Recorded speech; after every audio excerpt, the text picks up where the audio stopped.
Aparecida Maria Sardinha Cardoso, código 298, cargo cozinheira.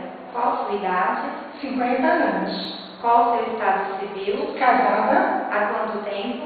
30 anos. O nome do seu esposo? Juvenil Avelino Cardoso. Qual a profissão dele? Ele é aposentado.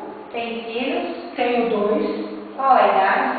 Um de 29 e o outro a outra de 26. Mora em que bairro? Jardim Nossa Senhora de Fátima, cidade de Hortolândia. Você está aqui hoje se candidatando a uma vaga de cozinheira. Você relata ter uma experiência na casa de Ailton.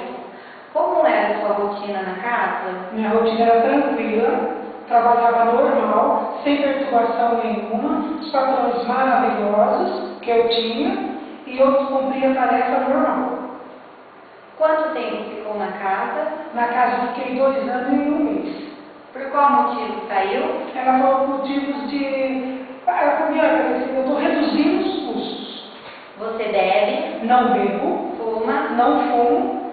Cozinha trivial simples ou... Simples e variado.